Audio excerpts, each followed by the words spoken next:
This is a SunStar Controls Tracer 2 2-circuit heat trace controller. This is another ambient sensing application. We have a Faber PF-S454 ambient sensing RTD mounted outdoors out of direct sunlight. This panel is currently measuring the ambient temperature at 52 degrees Fahrenheit, which is above the set point. So as you can see, the load light is not on, and we are drawing 0 amps. Under control mode, where it says on off plus CS, that stands for capacitive start. These controllers are equipped with a soft start function that uses the solid state relay to slowly ramp up the load. This assists with higher amperage applications to prevent breakers from tripping. This panel is equipped with 2 circuits. The second circuit is turned off as of right now. It is just a spare. There's no heat trace connected to that. We can cycle through some of the screens here using the menu button. This will be the menu to access the parameters. You can enter a password, which I'll show you in a second, and I will put those password levels on the screen as well. This is your alarm menu. Shows that this panel currently has no alarms, and the current alarms are turned off on the second circuit since it is a spare and we don't want any nuisance alarms. The button to reset a ground fault alarm is also in this menu. If you wanted to reset it, you would click enter and it would reset that alarm if it was present. This is your main screen that shows the date, time, software revision, part number. These lights for circuit 1 and for circuit 2 are identical. Power indicating the circuit is energized, load indicating whether or not the heat trace is energized or whatever your load is, and alarm, which will be a flashing light if the panel goes into any sort of alarm. The alarms include a temperature alarm, high and low, current alarm, high and low, ground fault alarm, and a probe sensing error if the probes are either damaged or malfunctioning or not connected. There are 3 password levels. I'm going to use the engineering level, which is 3333. You enter this by clicking enter. So you're highlighted over the password box and using the up arrows to get to 3. Enter. 1, 2, 3. Enter. Once you get to your final 3, you click enter, and it unlocks the menus. Temperature menu, you have your set temperature, and then all your temperature alarms. You can adjust the probe wiring length and gauge. This will adjust the temperature reading in case you have very high lengths of probe wiring.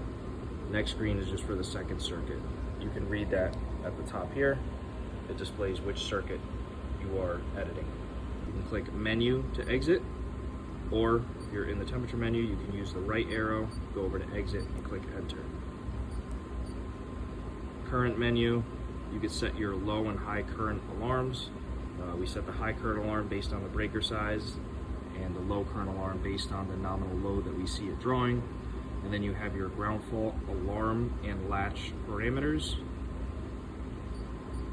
This can be changed from trip to just alarm. Those are the only 2 values. If it just alarms, the heat trace will continue to run with your ground fault alarm. We don't recommend that scenario as it could be dangerous, so we leave it in trip. And then your only 2 options for latch are auto and latch. Auto meaning if you're in trip, it will automatically reset once it detects the ground fault condition has gone away. And latch meaning you will have to manually reset it using the button I showed you earlier. Control menu, you have all your control modes. Capacitive start is turned on. Manual percent, meaning if you put it into the manual control mode here, as you can see the load light just turned on, it would be set to 100% output. We leave this in on off. It's your automatic control. Your sensing method for circuit 1. I will show you where the probes get wired on the inside. If a probe error occurs, it will have an output of 100% on the heat trace or whatever your load is. Same thing applies for circuit 2. There's just 2 more menus for circuit 2. Port menu, this is for if you tie into the communications, the Modbus communications, as well as your auto cycle, which is the self-test. So every 24 hours, the load will kick on, and if any ground fault or alarms are detected, it will go off. This is an important feature, as during the summer or when the heat trace may not be running, it will still detect if any errors go on to prevent errors at a more critical time. And your system menu is where you can set your date and time. If you do set the date and time, just make sure you move over to the right and click Save and Exit. Looking at the inside of the panel, this customer is tied into circuit number 1 for their load. They have wires jump to the second circuit, so that way it is energized, but there is no load connected to circuit 2. If you look on the board, heater high and heater low. So towards the bottom of each control board, you're going to have your probe terminal blocks. On the right will be probe 1, and on the left will be probe 2 on each circuit board.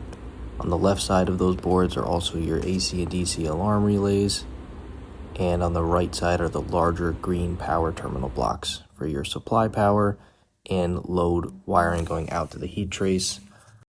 On the right side of the board attached to the door are the terminal blocks for your communications wiring. The panels come standard with Modbus. They can communicate over RS-485 or RS-232 depending on how you wire it.